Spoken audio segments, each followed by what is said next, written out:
भाई जब लड़का हो के कोई गा सकता है तो हम लड़की हो के नहीं गा सकते हैं। अरे बना तारा टाइट तो हो जाए बढ़ीला।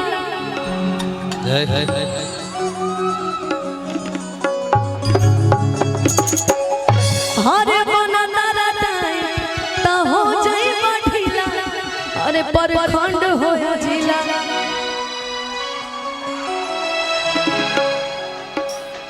भाई सब अपना अपना बोलता है तो आज मैं भी अपना अपना बोल देती हूँ कि बनाना टाइट तो हो जाए बढ़ीला।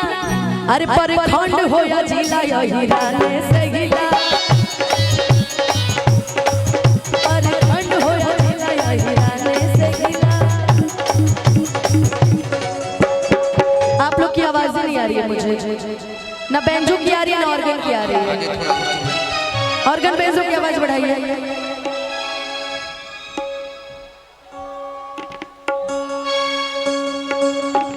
की बनाना टाइट तो हो जाए बढ़ीला। की बनाना टाइट तो हो जाए बढ़ीला। आई कोनो जात नहीं, सब गाया। कोई भगवान गाया, कोई पंडित जी गा रहा है, कोई अपना नाम लेके गा रहा है। तो हम नाम लेके ना गाए, हम रउआ सब खातिर कहते हैं। अब सब अपना अपना मन में अपन अपन नाम ले ली। एक पवन जी भगवान पे गईले वाली तो सब भाई भाई है, सब दोस्त है, सब मित्र है। लेकिन भाव हो कभी कि बनाना टाइट तो हो जाए बढ़ीला। अरे परखंड हो या जिला यही राने से गिला। परखंड हो या जिला यही राने से गिला।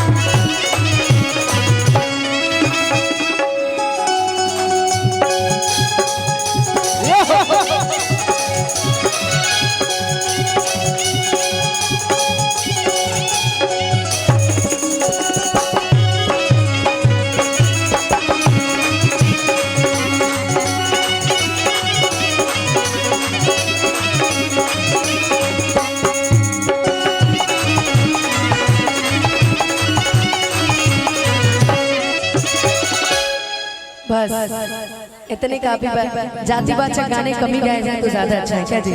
मान लीजिए कोई पंडित जी खिसिया जाए तो कहेगा कि ना आप आज का कार्यक्रम में ना देखो, तो ऐसा नहीं करना है। सब है कि परखंड हो या जिला बबुआने से हिला। अरे परखंड हो या जिला और पंडित जी से हिला। अरे परखंड हो या जिला हई लाला जी से हिला। अरे परखंड हो या जिला भूमिहारे से हिला।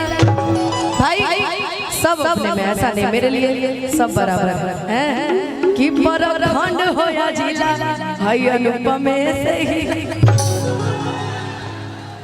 आई मिश्रो जी से हिला। हाँ पंडित जी में सबके हुआ है। या मिश्रा जी पंडित जी ता एकरा में बुरा नहीं माने के, सबके हुआ अपना अपना खातिर बा। लेकिन आई एगो हमार बहन के गाना और कहले रह के दीदी कबो कबो जइहा तनी गई हो।